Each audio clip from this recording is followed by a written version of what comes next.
The girl with green eyes, Greg, is a porter at the Shepton Hotel in New York. After work, he always goes for a coffee across the street. A girl is sitting in the coffee shop near the window. It's her again, thinks Greg. She is here very afternoon. I am going to say hello. Greg goes into the coffee shop and gets a coffee. Then he goes across to the girl's table. Hi, he says. I am Greg. Can I sit with you? Okay, she says. I am Cassie. I come here for a coffee every day after work, says Greg. I am a porter at the Shepton Hotel. He smiles. You have beautiful green eyes. Have I? She says. She does not smile. Is something wrong? Cassie, he asks. You don't look very happy. It's nothing, she says. Tell me, says Greg. Maybe I can help. Well, she begins. Go on, says Greg. My stepfather is staying at the Shepton Hotel, she says. He has my steak box. I am an artist. When I ask him to give them to me, he says no. I want you to come back home to Boston, but I don't want to go back to Boston.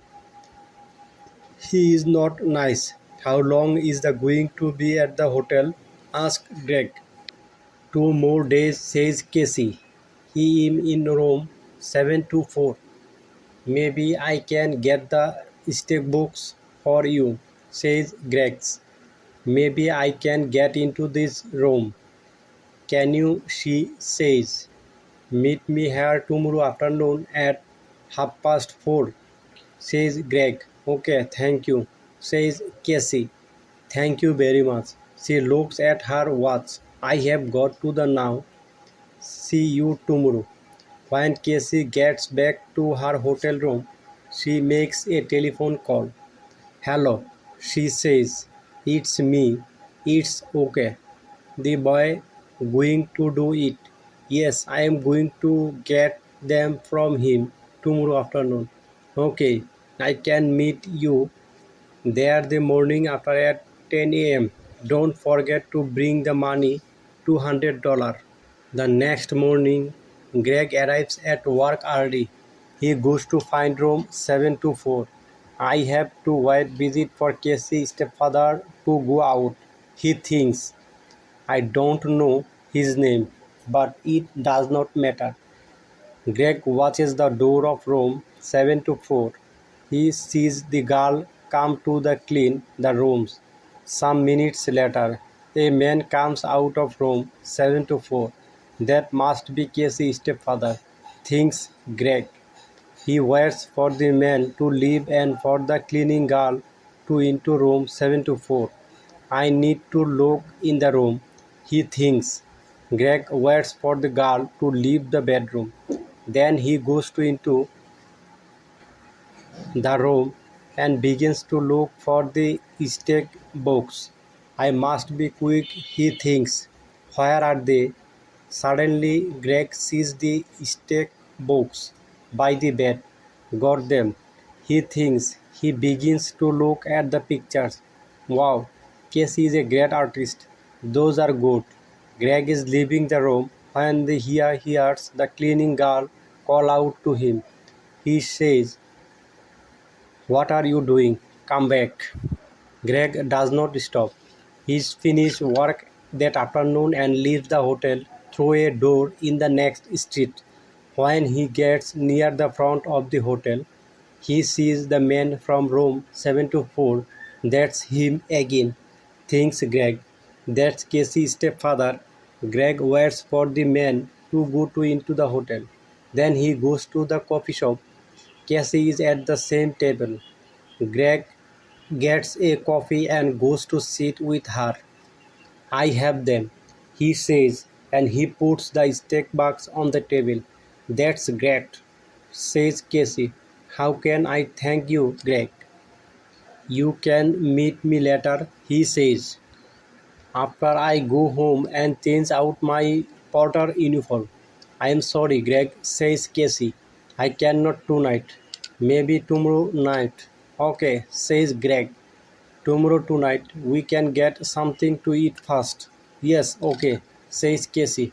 I have to go to now, but meet the here tomorrow evening at 6 a.m. Casey gets up, ready to leave. Don't forget your key, says Greg. Oh, thanks, says Casey. She takes it from him quickly. See you tomorrow. Greg is finishing his coffee when he sees his friend. Mike, I am in trouble, Greg says. Jack Russo's stack books are not in his room 724, and there are CCTV pictures of you coming from that room. Who is Jack Russo? Asks Greg.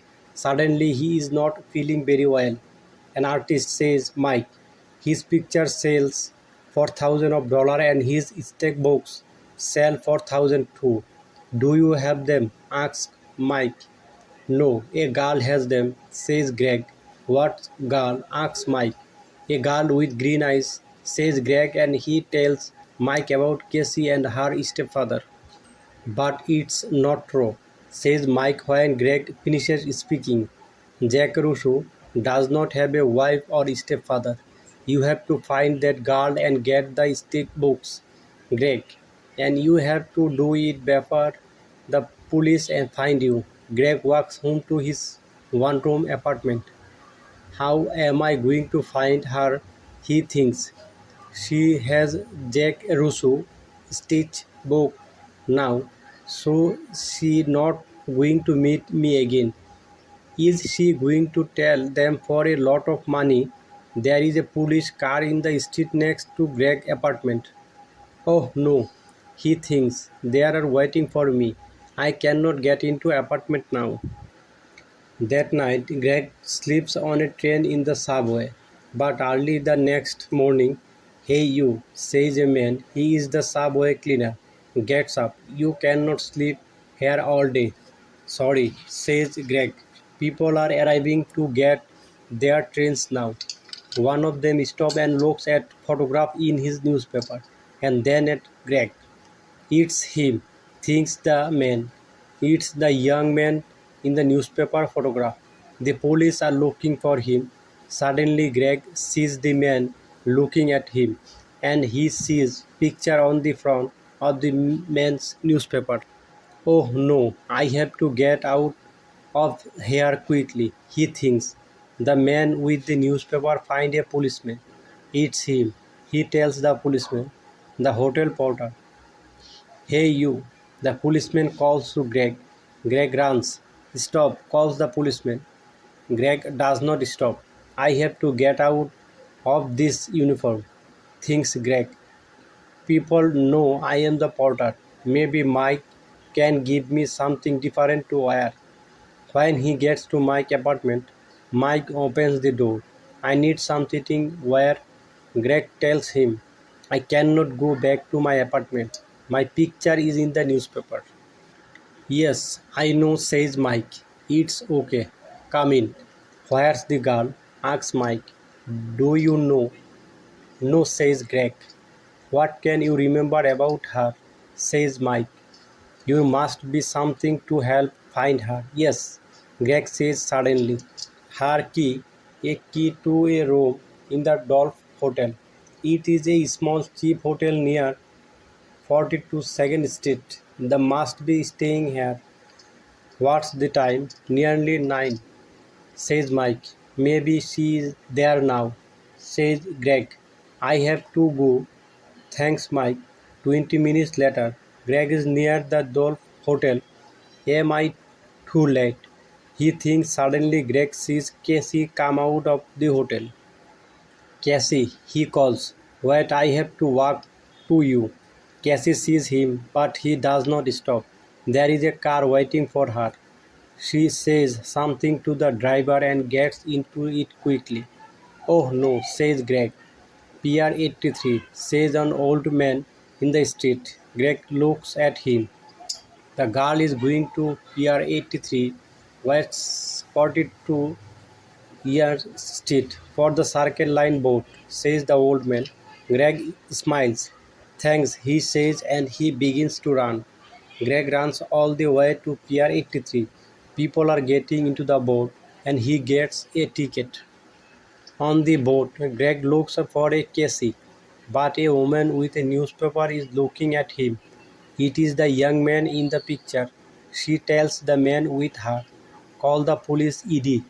The man gets his phone and calls the police.